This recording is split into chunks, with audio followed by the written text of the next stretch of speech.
Flore, pour commencer, est-ce que vous pouvez nous faire un tour d'horizon des dernières nouveautés auxquelles il faut s'intéresser en matière de médias et de réseaux sociaux? On a parlé tout à l'heure, Grégoire en a parlé rapidement, Facebook Deals. Est-ce qu'il y a d'autres choses auxquelles vraiment il faut qu'on s'intéresse pour pour que les marques soient un peu à la page en matière, notamment pour la distribution, on parlait de Facebook Deals, il y a sûrement plein d'autres choses.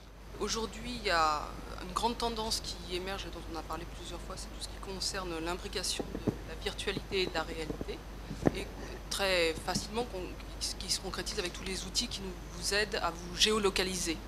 Donc la géolocalisation, c'est votre Facebook qui vous permet de faire Facebook Place et de dire où vous êtes, de dire ce que vous y faites.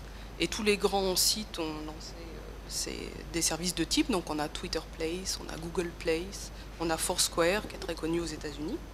On a aussi une dimension qui devient tout de suite très très visuelle de tous les outils de réalité augmentée. Donc par exemple pour une marque, ça peut être la possibilité de créer une application sur son smartphone et de faire rentrer l'utilisateur dans un vrai magasin physique et sur son smartphone, il peut regarder et on peut venir mettre plein d'informations virtuelles sur par exemple de l'information produit ou de l'information sur des services qui n'existent pas sur le réel, il n'y a pas de PLV ou d'ILV, mais on a cette information dans son smartphone en réalité augmentée. On a également tout ce qu'on appelle le mobile tagging, c'est-à-dire tout ce qui concerne les codes en 2D qu'on peut scanner, toujours pareil, avec son smartphone.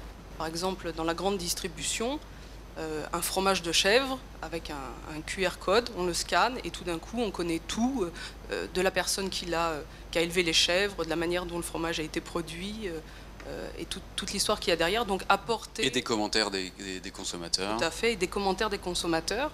Donc d'avoir une expérience enrichie d'achat je dirais c'est une expérience qui ne pouvait pas exister jusqu'à présent parce que la place, l'espace est infini pour rentrer du contenu. Donc on mêle le virtuel et le réel de plus en plus. Les agrégateurs de contenu, on en a parlé tout à l'heure, c'est de quelle manière aujourd'hui les marques ou les entreprises doivent s'intéresser à ces fonctionnalités d'agréger du contenu, tout ce qui finalement gérer sa e-réputation, savoir tout ce qui se dit partout. Il existe des outils qu'on appelle des agrégateurs. Un des plus connus, c'est peut-être Hootsuite, que vous connaissez peut-être, qui permet de gérer tout un tas de flux différents qui proviennent de plusieurs réseaux sociaux en un seul écran. Ça, c'est la première chose. Et puis, il existe un grand courant qui s'appelle la curation. Alors, c'est un mot absolument hideux en français, mais qui part du principe que finalement, aujourd'hui, on a ce qu'on appelle l'infobésité, c'est-à-dire qu'il y a tellement d'informations qu'on n'est plus capable de la traiter. Et il existe des sites où il existe des gens qui vont faire le filtre pour vous. Alors de manière automatisée avec un algorithme, et finalement vous n'allez avoir que la crème de l'info la plus intéressante, ou par le biais de personnes humaines qui filtrent les informations, qui les retraitent, qui les commentent et qui vont vous permettre en un seul endroit d'avoir toute l'info qui vous intéresse.